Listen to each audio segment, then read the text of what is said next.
Shalom, it's me, Sudden Skye, and today I'm doing a game called...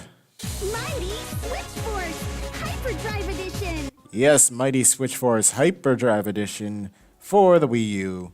And this is just a small little short LP that I'm deciding to do just as like I guess a filler LP. Because right now I'm pondering on doing a more ambitious title later, but I'll talk more about that after this little sequence here. What is the story of Mighty Switch Force Hyperdrive Edition? Well, these 5 convicts escaped from their car that they were being driven in. And it is up to Patricia Wagon, or Patty Wagon, to catch them again. And that's it. That's the story. What more do you need, huh? So what can Patty do? Well, she could jump, and she could shoot. She can control the camera, and she could switch blocks from being transparent to solid, and then vice versa. And that is all you can do. Jump, shoot, camera, and do this weird little switching helmet thing. Throughout the stages, you will be having to deal with this switching block mechanic. And throughout the entirety of the game will test your skills upon how well you have, how well your skill has increased in the matter of that.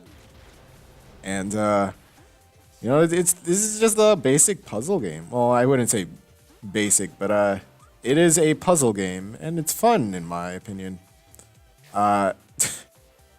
You don't quite exactly have lives in this game. You have hearts throughout the level, and your heart decreases if you fall into a pit and take damage, or take damage from an enemy, and that is how you lose your heart. Lose all 3 hearts, and you have to start the stage all over again, which is not too big of a deal because these stages are pretty short. It is a very small game, and it is a very short game. This game is probably gonna barely make 5 parts, to be honest. But yes, this is the Mighty Switch Force Hyperdrive Edition, and it received that little what is it? The subfix, the part after. It received Hyperdrive Edition as a tag on to the name because this game was earlier released for, I think it was just the 3DS, just titled Mighty Switch Force, and then I guess the Wii U got this version with updated graphics, which is pretty cool of WayForward. That was very nice of them. And this is our armored or Colonel Gen Armor guy.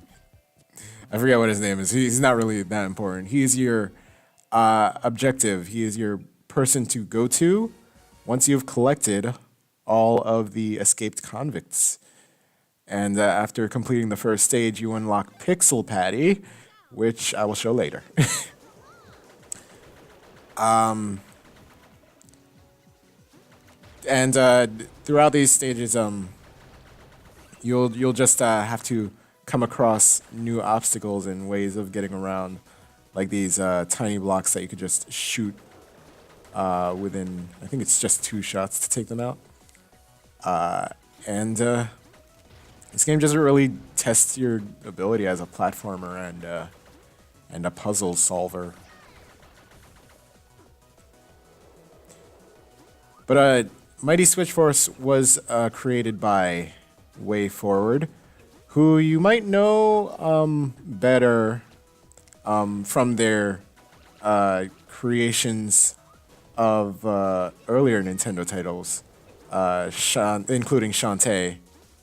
I think that's mostly Shantae. All the other ones they made like SpongeBob, like Lights, Camera, Pants or something, and they made like, I don't know, they made other things. They made Batman, but you know, I feel like Mighty Switch Force was really calling to me amongst all their other games, and that's why I decided to get it. That and the sale that I decided to get it in. I think it was if you bought one of the indie titles on the Wii U eShop, then you get all the others at like half price that you buy. And I think along with that bundle, I got Mighty Switch Force 2, which they didn't make a Hyperdrive edition for. They just left it as the 3DS resolution that they originally made it on, which doesn't hinder the gameplay at all. I believe in that game. I have not played that game much as compared to this entry, but I do believe you play as Patty again, and that time she is a firefighter. In this game, she's a police officer. You know, Patty's just well-rounded in all aspects of crime fighting. You gotta commend her. You gotta commend her.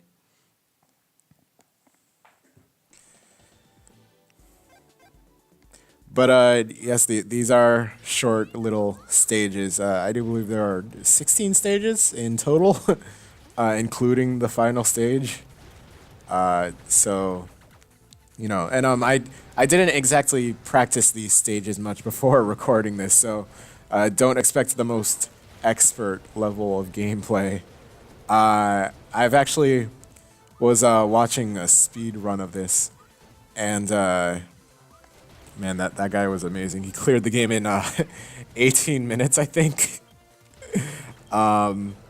Which I guess if I decide to be a speed runner of this game, I could probably take this game down in 2 parts. I mean, this game is like unbelievably short. Ooh. But you guys might be wondering what the exact button layouts for this game is. Well, on the Wii U gamepad, the B button is to jump. The Y button is to shoot. Shoot. I didn't make that pun on purpose, but right now I'm just like drawing a blank onto what the actual like button layout to the Wii U gamepad is. Man, that thing is confusing. But B button is to jump. Y button is to shoot. I don't think X does anything, or B. But the R buttons are what that's what controls the switching block mechanic. And in this part, especially, you want to be good with the timing, because over spikes and you die. Yes, I over anticipated that block, and it led to my own downfall. But if you want to be good at this game, you got to be good with this switching block mechanic, because it's basically the whole game that you're going to be doing this. You're going to be pressing it more than your jump button. You're going to be pressing it more than your shoot button. And these bomb guys, you cannot break these blocks without them. You just got to wait until the bomb guys are near the block, and then you can destroy the block. These enemies, I don't remember if they have names. There's no enemy roll call on them, and there are only 4 enemies in this game. So I mean, I guess their names aren't that important. And that's the end of this part, and I will see you guys in the next part later.